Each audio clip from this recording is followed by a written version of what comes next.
Okay, everybody's recording.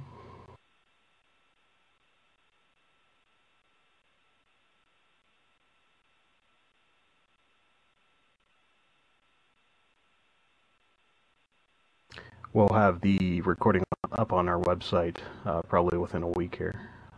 So if you missed the podcast or want to point it out to your friends, we'll have a recording and the transcript of tonight's conversation.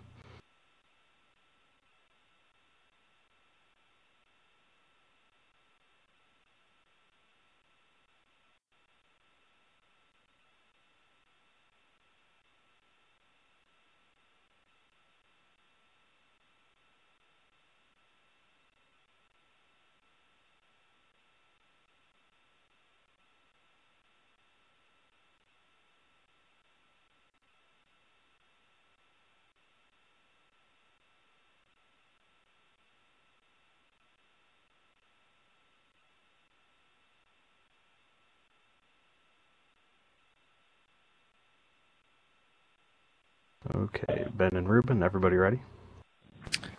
Yeah, I think we're good here. Sure. Okay. Let's go ahead and get started. Welcome to Loading Live, episode 16. This is 10 Ton Hammer's weekly Vooncast.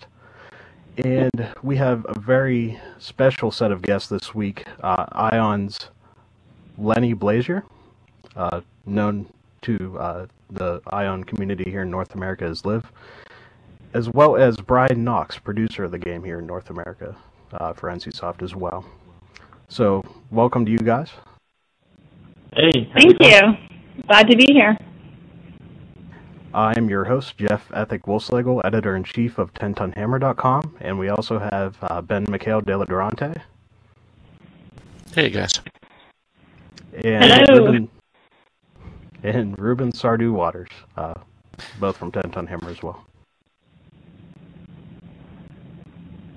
Okay, well, great. The first question, and I know you guys probably gets asked 100 times a day, you know, when beta is going to be coming, when launch date is. We know you're not going to talk about that, but can you just kind of update us on how the localization process is going?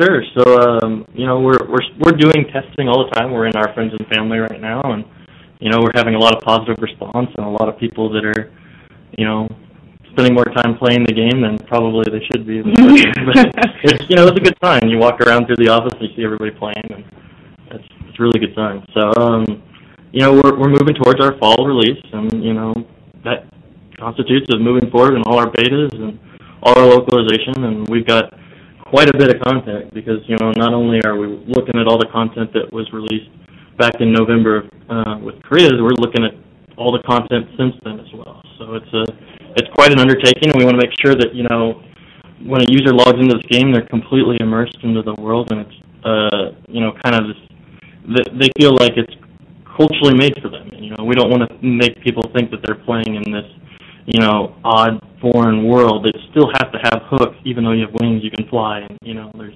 three-eyed goats and everything else. It's just, there still has to be some, you know, cultural hooks in there so that they feel that they're a part of it. And you're right. We do get asked that quite a bit about you know, the localization process and why is it taking so long after the launch in Korea. And you know, the truth of the matter is it's not just a direct translation. So we're not going through all of the written work and just translating it into English. There are a lot of inside jokes and things that are culturally relevant to those respective countries. And so what we're doing is basically what we've kind of called internally the culturalization process. So taking everything that's written and making it relevant to our Western market. And so, you know, we've hired a team of published fantasy writers. They're working on this, you know, all the time. So it's a really big task here. It's definitely no small effort.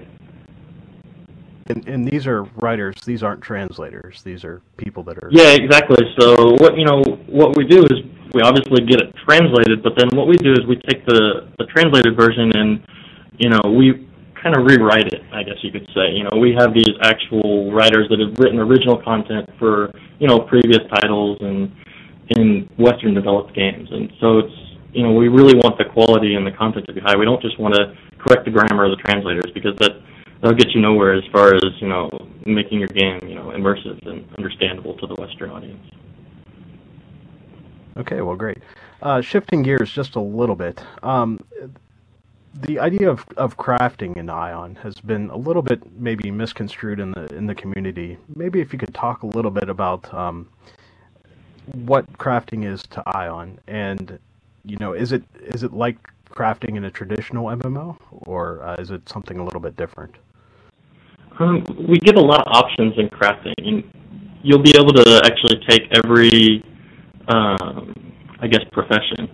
So if you want to be a weaponsmith, an armor smith, alchemist, you can take all of those and you can go up to, I believe it's, a few hundred points, and then at that point you'll have to choose one more to take it to an expert level. So we try and give everybody a little bit of everything and let them experience that for a while before, making any hard decisions. It's, similar to our class system as well. But crafting goes through and kind of fills in the gaps of the game. So a really simple example would be, you can get store-bought gear, and you can get drop gear, you can get, quested gear and crafted gear. And quested gear comes throughout the whole process at different levels at random times, depending on when you do the quest. But the store-bought gear is, at levels 10 and levels 15 and levels 20, or thereabouts. I'm sure the people will correct me. But the crafting gear kind of fills in those holes. So then you'll get crafted gear that are maybe at 13, at 17. And so that way you'll be able to, crafters will always have kind of their place. And because a lot of times, if you have two level sets of 20 gear and one's only just slightly better, it's not worth the time crafting. And we want to make it worth the time to craft things. And then on top of that, when you craft things, you have the chance of creating special items that, happen randomly while you're going. That'll be that much more valuable, that much more powerful. So. Okay. And I know that. Yeah, and then there's all the consumables that you normally get, the cooking, the alchemy, for the potions and all that kind of good stuff too. Very cool. That's kind of interesting how you said crafting would fill in the gaps. I know one of the concerns, after we posted our interview on the Gladiator class in Ion, and we're soon going to be coming out with the Templar, so be on the lookout for that, guys.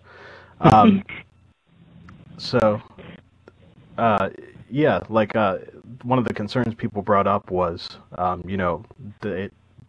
they would have to, like for the Gladiator class, they would have to rely wholly on store-bought gear, and maybe that's just for now before the crafters really get engaged with the game.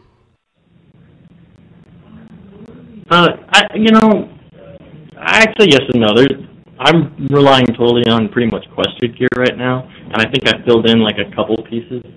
But, I'm playing on, an employee-populated server where there's, not necessarily like this huge bustling economy because, there's only a few hundred employees or whatever. So, crafting is one thing that I generally let my wife do. And then she helps me gear up so I can go kill people. But, it works.